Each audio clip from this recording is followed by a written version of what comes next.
द्रंग विधानसभा seat पर कांटे की टक्कर। यहां गुरु और शिष्य में होगा कड़ा मुकाबला। कौल सिंह ठाकुर के सामने पूर्णचंद ठाकुर की चुनौती। क्या है द्रंग सीट का सियासी समीकरण?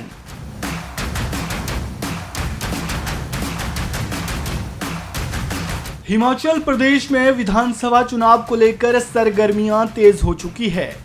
चुनाव से पहले वन इंडिया हिंदी आपको प्रदेश की उन चर्चित सीटों के राजनीतिक समीकरण, इतिहास और मौजूदा हालातों के बारे में बता रहा है, जो अपने आप में बेहद खास है। इस कड़ी में आज बात सबसे चर्चित हॉट सीट में से एक ठाकुर कौल सिंह का गढ़ रही मंडी जिला की द्रंग विधानसभा सीट की करेंगे। हिमाचल प्रदेश की राजनीति में जब भी द्रंग विधानसभा सीट का जिक्र आता है, तब कांग्रेस के दिग्गज नेता कौल सिंह ठाकुर का नाम अपने आप ही जहन में आ जाता है। ये सीट उनका गढ़ मानी जाती रही है, लेकिन 2017 में हुए विधानसभा चुनाव में उन्हें बीजेपी के जवाहर ठाकुर के हाथों करारी शिकस्त झेलनी पड़ी थी। द्रंग सीट पर मुकाबला कैसा रहने वाला है, सब कुछ बताएंगे, लेकिन आगे बढ़ने से पहले इस रिपोर्ट में हम द्रंग सीट के बारे में क्या क्या जानेंगे, पहले ये जान लीजिए। सबसे पहले बात द्रंग सीट के राजनीतिक इतिहास की होगी, फिर मौजूदा समीकरण, और फिर चुनावी मैदान में इस बार कौन कौन है, इस पर बात होगी, और आखिरी में बात होगी जनता के मुद्दों की। द्रंग विधानसभा सीट से जुड़ी इन बातों पर हम आगे विस्तार से जानेंगे, लेकिन सबसे पहले बात इतिहास की। द्रंग विधानसभा सीट हिमाचल प्रदेश की 30वीं विधानसभा सीट है। इस सीट पर दशकों से कौल सिंह ठाकुर का दबदबा रहा है। वहीं बीजेपी को महज 2 बार ही यहां से जीत हासिल हुई है। कौल सिंह ठाकुर यहां से 8 बार चुनाव जीते हैं। 1993 से लेकर 2017 तक हुए चुनावों पर अगर नजर दौड़ाएं, तो 2017 के विधानसभा चुनाव में बीजेपी के जवाहर ठाकुर ने सबको चौंकाते हुए कौल सिंह ठाकुर को करारी शिकस्त दी थी। वहीं 2017 से पहले 1993 से लेकर 2012 तक यहां कौल सिंह ठाकुर लगातार जीतते आए हैं। ये तो बात हुई इतिहास की। अब मौजूदा हालातों पर आते हैं और वर्तमान में द्रंग सीट का सियासी समीकरण क्या है, ये जानने की कोशिश करते हैं।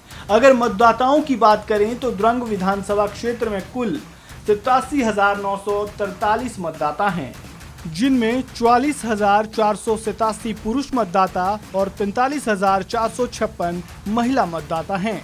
वहीं जातिगत आधार पर अगर देखें तो ये राजपूत बहुल्य क्षेत्र है, जहां जातिगत समीकरण से ज्यादा व्यक्तित्व को महत्व दिया जाता है। यही कारण है कि कांग्रेस के कौल सिंह ठाकुर कई दशकों तक यहां से विधायक चुने जाते रहे। ये तो हुई बात चुनावी समीकरण की। अब जान लेते हैं कि इस बार चुनावी मैदान में कौन कौन चेहरे हैं। मंडी जिला की द्रंग विधानसभा सीट पर इस बार मुकाबला कड़ा होने वाला है। इस बार के चुनाव में गुरु और शिष्य आमने सामने हैं। बीजेपी ने कांग्रेस के दिग्गज नेता एवं पूर्व मंत्री कौल सिंह ठाकुर की राह रोकने के लिए उन्हीं के शिष्य पूर्णचंद को टिकट देकर चुनावी समर में उतारा है। ये वही पूर्णचंद ठाकुर है जिसकी बदौलत बीजेपी 2017 में विधानसभा चुनाव जीती थी। कभी ये दोनों नेता साथ साथ होते थे, लेकिन अब दोनों में 36 का आंकड़ा है। बीजेपी ने सबको चौंकाते हुए द्रंग से मौजूदा विधायक जवाहर ठाकुर का टिकट काटकर पूर्णचंद ठाकुर को दिया। पार्टी हाईकमान ने सर्वे के आधार पर पूर्णचंद ठाकुर को यहां से सशक्त मानते हुए टिकट सौंपा है। अगर बात कौल सिंह ठाकुर की करें तो उनका द्रंग सीट पर एक छत्र राज रहा है।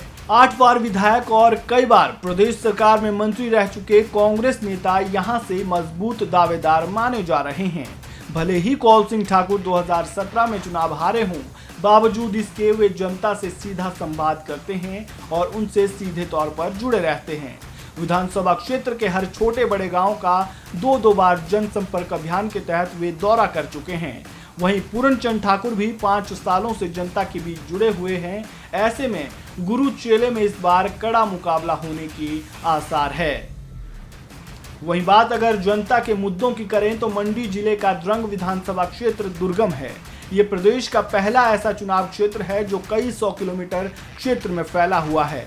यहाँ अब भी कई ऐसे गांव हैं जो मूलभूत सुविधाओं से अछूते हैं।